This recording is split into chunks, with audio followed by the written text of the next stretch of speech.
safety in a relationship, you first have to make sure you peep the signs of emotional danger before you even start really seriously dating a man.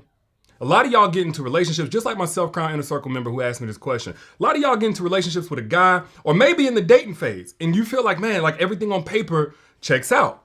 Like there's gotta be something that's keeping me from being able to truly open up to this guy. And the reason why is not only is there an absence of emotional safety, but there's presence of emotional danger. And likely it was there from the very beginning. But sometimes your eyes is gonna see what your heart can't deny that it cannot receive, it cannot get close to. So you got to know what emotional danger looks like. A lot of times that presents in the very beginning. So it's like, okay, you have red flags of a person's character and who they are. But sometimes emotional danger, it can be seasonal, it can be circumstantial, it can be character-based. But anything that says, if you come here, you may get hurt. It's not a definite. And this is why a lot of people miss it, because they're thinking, oh, I got to look out for the obvious stuff, the bad guy, the malicious narc. No. You have to look out for any signs that this person can devastate you. If you were to trust them, if you were to get vulnerable with them, you have to be able to peep signs of emotional danger. Like I said, my self-crowned inner circle member, she just asked me this question. She seems like she feels some level of guilt and shame because she's got this guy she's been entertaining. She's actually attracted to him, but she cannot open up to him. So she's like, what's wrong with me? What's wrong with me? And there are times where something might be wrong with you. But after hearing her kind of explain the details of the situation, I was like, honestly, your heart has been through a lot. And through that, your intuition has developed, and now what it's sensing is emotional danger in the situation. So I'm not going to go into the specifics there, but let me tell you one sign of emotional danger, and that's a man that's not over his ex. And no, I'm not saying he's still in love with her. No, I'm not saying that he still wants to be with her. But whatever she did to him, whatever they had, it still brings out versions of him that are not always accessible to you. They're not always available to you. So let me try to say that in more simpler terms. He may not still love her or want her, but if you're dealing with a man that something happened years ago, and whenever y'all talk about it, he just spiraled out of control, he's still lacking the answers that he wants. And he may be in a place of coping. If that wound gets a little tickled or something like that, and boom, just off conversation, he's already going down this steep slope of all the bad things she did and how it hurt. That man is not over his ex. And not over his ex can also include not over what his ex did to him. And again, the problem here is he hasn't achieved closure. He's dating while he's broken. And so that doesn't mean that he's this monster or this horrible dude. But he has not done the proper steps. He hasn't taken those steps to heal so that his heart, the life that you guys could have, is safe ground for you to tread on. Put I down in the chat if you've ever dealt with a guy, and the moment y'all start talking about the ex, the whole conversation really, whatever y'all was having is just basically over. And this is without you asking additional questions. Put I down in the chat if you've ever been there. You talk, y'all talk, maybe you bring up your ex. He bring up his ex, and 20 minutes later, by himself, he forget you even on the phone or even right there. He just continuing to talk. And then, that man ain't over his ex. And he may be looking to fill a void now. Again, more than likely, he's still in a space of coping. He may have chosen you from a place of coping. No matter what happens is it leaves him vulnerable too. If she comes back, since he hasn't gotten the answers or the closure on his own, she comes back with a change of heart and says, hey, look, I just want to, whatever situation that we had go on, say she mentions that thing, I want to apologize, I was this, and she gives him all these answers. He's let the power remain in her hands as to whether or not his heart is even open anymore or okay anymore, which means you're at the mercy of whatever she might do.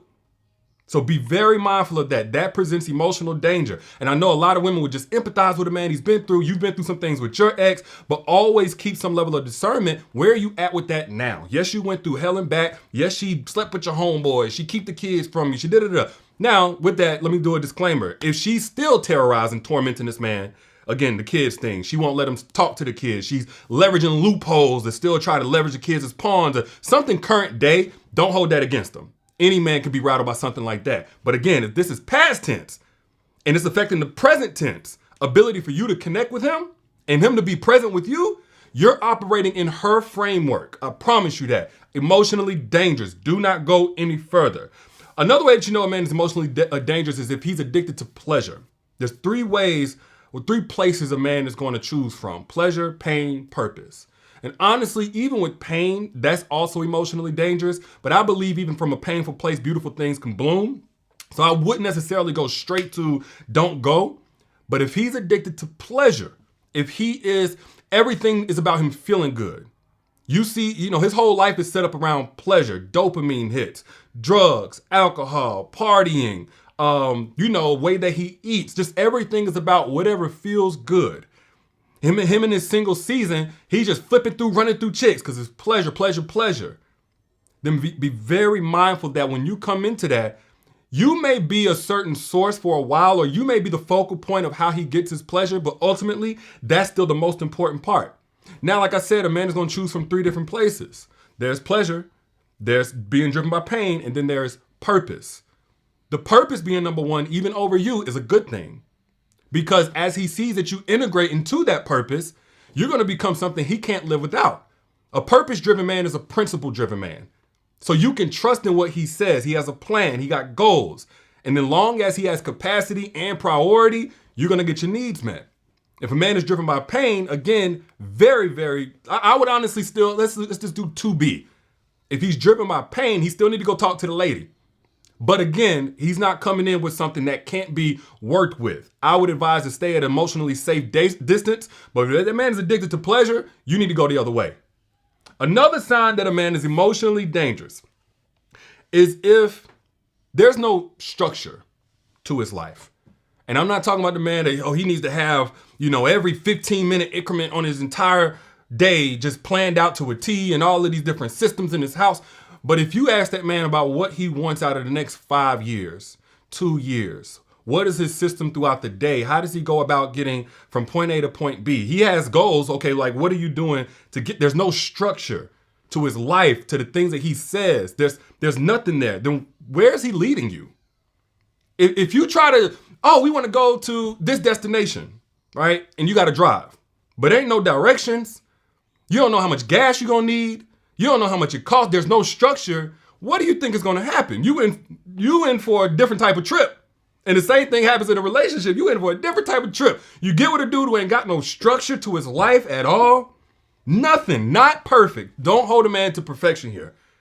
Because even if, let's say, he has at least one thing that he does every single day and is tied to the most important number 1 goal in his life, okay, cool. He has structure, but it's specific to one thing. But if that man get up every day and he's aimless, he ain't got no prayer time, meditation time, he don't eat breakfast or brush his teeth and breakfast and this and then work, and he just get up and then whatever the hell happens is whatever. At some point, your spirit is going to reject him. Because as a feminine woman, you can't submit to that. You can't thrive with that. You can't really connect with that. You're the intuitive one. You're the responsive one. You're supposed to be the one that thrives in adaptability to whatever is happening because you can sense that he's supposed to be the one that can plan something black and white and have structure. Another way that you know that man ain't got no structure is he will not have completed anything in his life. He'll have a whole lot of ideas all over the place, good things to do, and you won't see one finished product, work, company, service, nothing. Everything he dropped out of, whatever, there's no structure. And again, if you just something for play, okay, cool. But you're not going to do much more with that man. That is emotionally dangerous to invest yourself in. He will impose on you a spirit of confusion. Now you're going to start adopting that energy because people are contagious spiritually, right? So now he got the same lack of structure and confusion. You about to have the exact same thing. Especially if this man is hypersensitive to criticism, he's definitely emotionally dangerous. And I'm not saying, again, he may not be a bad guy. There are some guys who just simply personalize anything that they don't do right. So you have guys who suffer from perfectionism because they feel like that's the only way they can be loved. There's all different types of reasons. But if you dating a guy, like in the very beginning, y'all don't have much history. Y'all are brand new to each other. You're probably not going to have a lot that you don't like about him if he even makes it past the first date. But say that second or third date, now you're starting to see stuff. Now you need to kind of let him know maybe his tone, maybe the places that he wants to go, maybe the subjects that he wants to talk about. That's not okay.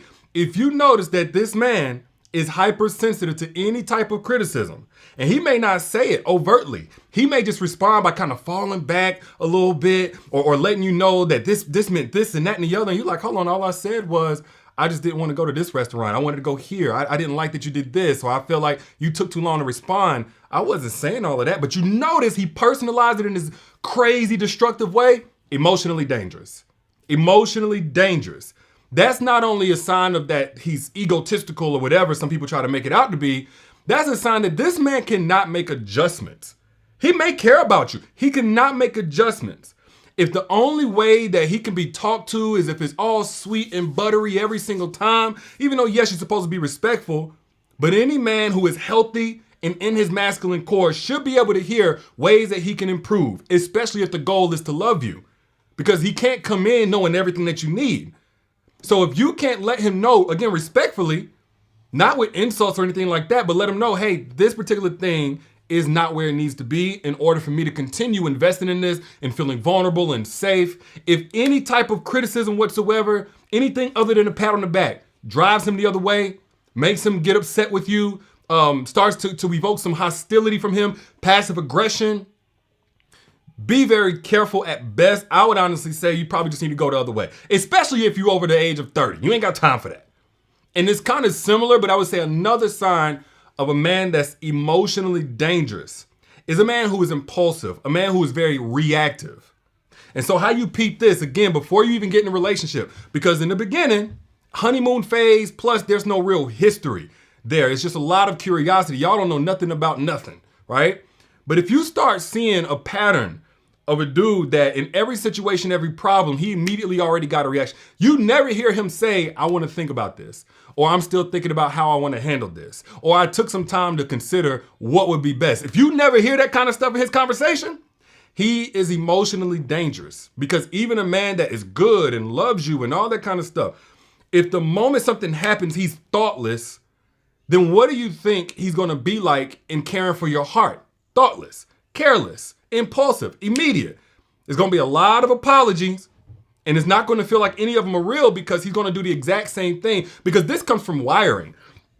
Even in hindsight, we think about it, we understand the situation and so clear, but if that man has not developed the wiring to, in real time, think about situations, think about what would be the best, then he's going to constantly have decisions that reflect exactly that. No thought, nothing best whatsoever.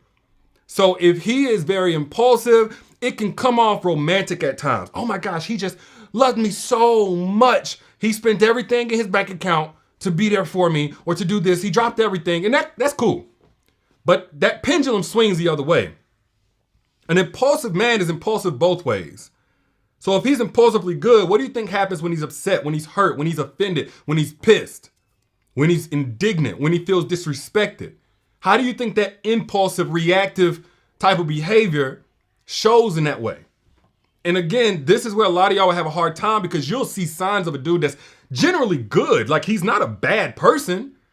So you'll have a hard time, because what we try to do is act like everything is so black and white, and it's really not. You'll have a guy with some good, but you got to be able to walk away from good when it's not good enough. And that's why I don't make the distinction between good and bad men, good and bad men. Of course, there's good and bad experiences. But really, if you are a growth-oriented woman, and this is very specific, if you're a growth-oriented woman, if you are a mature woman, if you've been through some things, this ain't your first rodeo. At this point in your life, you can't just do with a good man. You can't. Good is not good enough. The only kind of man that can be right for you is an evolved man who's still evolving, who's had a starting point in all of the innate areas of every man that we all have, and he's put in the work, he's put in the intention in order to develop in those areas, so that as he comes into a relationship, he's bringing more than just good intentions and intense feelings, but he's bringing preparedness to protect you, to grow with you, to connect with you, to safeguard you, to bring out the feminine energy in you. That's only an evolved man can do something like that. And I went in on the masterclass, Secrets to Make an Evolved Man Crave You. So I'm not going to go too much more in depth here. If you want access to that masterclass, I done had it down now for a little while. I'm going to put it up one more time for like the next 24 hours. Click the link that you see pinned down in the comments or in the caption whenever you see it. Secrets to Make an Evolved Man Crave You, where I talk about how to identify not just a good, but an evolved man. One who has put in the work with himself, one who's equally yoked with you when it comes to the character and the intention on being his best self, so he can support you in being your best self as well. And then also how to position yourself for that type of man, that caliber of man, to crave you. But back to what I was saying. When you're dealing and dating and all that kind of stuff, look, ain't nobody got all the answers, but we've seen enough problems to know what to avoid. Just because you're attracted to a man, just because y'all the same age and he checks off all the boxes that everybody else say you should be happy with, does not mean you should move forward. If the circumstances in that man's life, if the season that he's in right now, in his own journey, healing or otherwise, whatever the case, presents danger, you need to treat it like what it is. It's dangerous. At best, you proceed with caution. But if you ain't got no time to waste, if you ain't got no more love to waste, don't proceed at all. Go the other way. Because those red flags that you ignore, they eventually grow up to be regrets. But those are just my thoughts. I'm your internet brother trying to look out per usual. If you got something from this, hit the share button so somebody else in your timeline can also get something from it. You can be a blessing to them. And if you want access to Secrets to Making Evolved Men Crave You, that masterclass, a free masterclass by the way, click the link that you see pinned or in the comments or in the bio, wherever you're watching this. Click the link that you see and you'll get access to that masterclass while it's still up because it will come down soon.